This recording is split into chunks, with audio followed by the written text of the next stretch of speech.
সবাইকে জয় Jishu, hallelujah, praise the Lord. তো প্রভু যিশু নামে সবাইকে অসংখ্য ধন্যবাদ। যিশুর আলো চ্যানেলে তোমাদের সবাইকে স্বাগত জানাই। তো মহান ঈশ্বরকে ধন্যবাদ জানাই যে তিনি বাক্যের জন্য সুযোগ সময় করে দিয়েছেন বাক্য বলার জন্য। তো আজকের বাক্য আমরা জানবো, ঈশ্বরের কাছে একটু প্রার্থনা করে নিই। প্রভু যিশু, এই বাক্যে তুমি আশীর্বাদ করো প্রভু, তুমি জ্ঞান বুদ্ধি দিয়ে পরিচালনা করো প্রভু। এই বাক্য যেন খুব সুন্দরভাবে শুনতে পারি প্রভু, তোমার প্রজ্ঞার জ্ঞান দাও প্রভু, এই বাক্য অনুযায়ী যেন চলতে পারি প্রভু। তুমি আশীর্বাদ করো প্রভু, তুমি বাক্য শোনো, তুমি আশীর্বাদ করো প্রভু যিশু, তাই যিশু নামে চাইছি পিতা, আমিন। তো আজকের বাক্য সবাইকে আরেকটিবার জয় Jishu, hallelujah, praise the Lord. তো আজকের বাক্য, আপনি আপনার জীবনে কিভাবে শয়তানকে দূর করবেন। তো বাক্যটি প্রথম থেকে শেষ পর্যন্ত বাক্যটি শুনবো মন দিয়ে।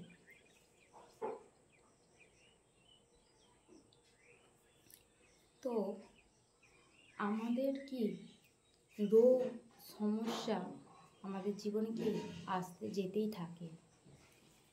রোগ সমস্যাটা কে দেয় আমাদের জীবনে? কি আপনা আপনি রোগ সমস্যা চলে আসে? না, সেই রোগ সমস্যা কে দেয়? শয়তান দেয়। সেই রোগ সমস্যা কি একটা মন্দ আত্মা, একটা স্পিরিট, যে আমাদের জীবনকে পরিচালনা করে। যখন আমরা সেই অন্ধকার জীবনে প্রবেশ করি, সেই শয়তান তখনই কি আমাদেরকে সেই পথে নিয়ে যায়। তখনই কি আমাদের জীবনে নানান রোগ ব্যাধি চলে আসে শয়তানের প্রলোভন দ্বারা। তো আমরা কি বাক্য শুনছি, বাক্য শুনতে এসেছি, বাক্য শুনছি, আবার কিছুক্ষণ পর কি আনন্দের সহিত বাক্য শুনতে এসেছি, আবার কিছুক্ষণ পর কি আমরা সেই ভুলে যাই বাক্য, যে কি বাক্য হলো আমরা ভুলে যাচ্ছি। সে একটা আয়নায় কি মুখ দেখার মতন, যখন আমরা আমাদের মুখটা আয়নায় দেখছি তো আমাদের মুখটা কি আমরা বুঝতে পারছি, আবার যখন ক্ষণিকের মধ্যে আমরা দেখছি না তখন কি আমরা ভুলে যাচ্ছি। তো সেরকম কি আয়নায় বাক্যটাও কি মুখ দেখার মতন করলে কি আমাদের হবে না।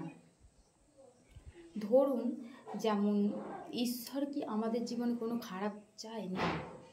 আমার যখন একটা বাবা তার ছেলেকে পুকুরে হয়তো কি নদীতে নামিয়েছে সাঁতার শেখানোর জন্যে, সেই সাঁতারটা কি তাকে শেখানোর জন্য পুকুরে নামিয়েছে, কিন্তু ছেলেটা সাঁতার কাটছে, কিন্তু ছেলেটা জানছে কি তার বাবা আছে। আর ছেলেটা কি ভয় করবে? তাহলে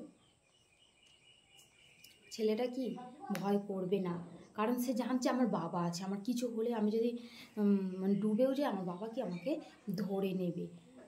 কিন্তু যখন তার বাবা নেই তখন সে জলে নামবে একলা, তখন তাকে কি একলা জলে নামলে তাকে কি ভয় পাবে, তখন সমস্ত কিছু দিক দিয়ে ভয় পাবে। তো যখন দেখি, যখন আমাদের ছেলে মেয়েরা যখন কি কারোর সাথে যদি মারামারি ঝগড়া হয়, তখন একলা থাকলে কি তাকে কেউ মেরে দেয়, একটা কি মেরে দেয়, কিন্তু সে কি কাঁদতে কাঁদতে বাড়ি চলেছে। কিন্তু তখন যদি তার বাবা থাকে তখন কি সে সাহসের সহিত বলতে পারবে যে আমাকে মারবি মার, তখন সে সাহসের সহিত বলতে পারবে, কারণ সে জানছে কি আমার বাবা আছে।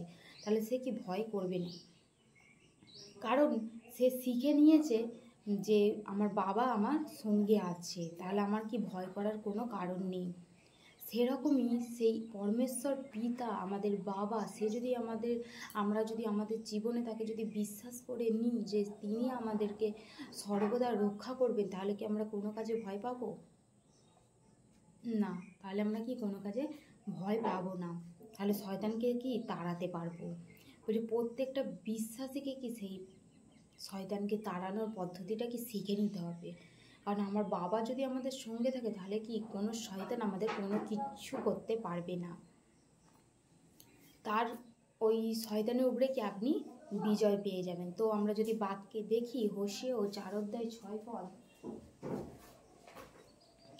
হোশিয়া 4:6, জ্ঞানের অভাব প্রযুক্ত আমার প্রজাগণ বিনষ্ট হইতেছে, তুমি তো জ্ঞান অগ্রাহ্য করিয়াছ, এই জন্য আমিও তোমাকে নিতান্তই অগ্রাহ্য করিলাম। তুমি আর আমার যাজক থাকিবে না, তুমি আপন ঈশ্বরের ব্যবস্থা ভুলিয়া গিয়াছ, আমিও তোমার সন্তানকে অনকে ভুলিয়া যাইব। প্রভুতে যুক্ত আছি কিন্তু আমরা কি উপবাস করি না, প্রার্থনা করি না, বাক্য পড়ি না, তাহলে কি ঈশ্বর আমাদের সঙ্গে থাকবেন না? তাহলে ঈশ্বর আমাদের কি সঙ্গে থাকবে না। যদি আমরা প্রভুতে যুক্ত থাকি, যদি আমরা হয়তো কি ওষুধ খাচ্ছি, কেউ উপবাস করছি না, হয়তো কি আমরা সপ্তাহে একটা করতে পারি, মাসে 2টো করতে পারি উপবাস। বাক্য কি আমাদের প্রতিদিন পাঠ করা উচিত, তবে আমরা বাক্যের মধ্যে দিয়ে সত্যের কি সন্ধানটা পাবো। ঈশ্বর আমাদের বাক্যের মধ্যে দিয়ে কি বলতে চাইছেন, এই বাক্যের মধ্যে দিয়ে কি আমরা জানতে পারবো। তবে বলছে কি মথির 4 অধ্যায় 4 পদ,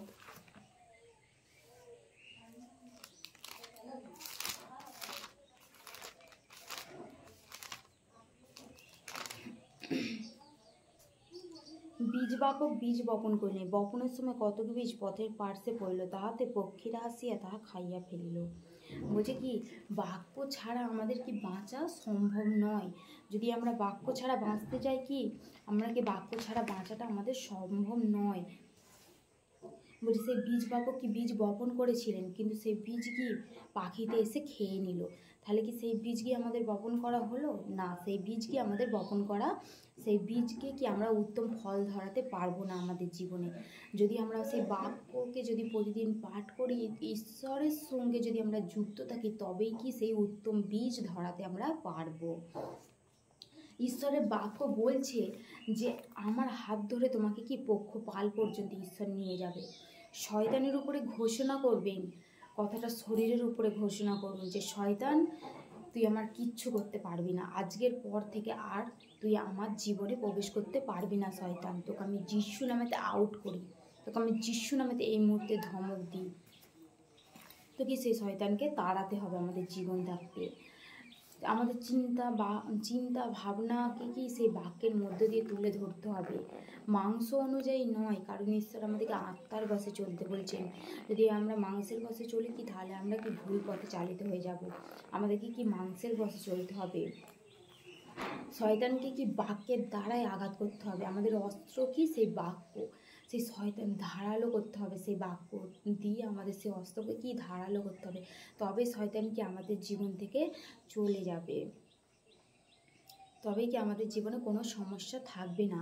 শয়তানের উপরে ঘোষণা করতে হবে, তবেই কি ঈশ্বর আমাদেরকে সঠিক পথ দেখাবেন, তবেই কি শয়তানকে আমরা পরাজিত করতে পারবো। সেই বাক্যের দ্বারাইতেই কি আমাদেরকে শয়তানকে পরাজিত করতে হবে। তো এই বাক্যের দ্বারা আজকের পর থেকে আমরা শয়তানের উপরে ঘোষণা করব যে শয়তান তুই আমার কিচ্ছু করতে পারবি না, কারণ আমার বাবা আমার সঙ্গে আছেন। তো ঈশ্বরের বাক্য এতটাই যেন আমরা আমরা বাক্য অনুযায়ী বুঝতে পেরেছি যে শয়তানকে আমাদেরকে কীভাবে তাড়াতে হবে, বাক্যের দ্বারাই শয়তানকে আমাদের তাড়াতে হবে। তো ঈশ্বরের বাক্য এতটাই। সবাইকে জয় Jishu, hallelujah, praise the lord, Amin.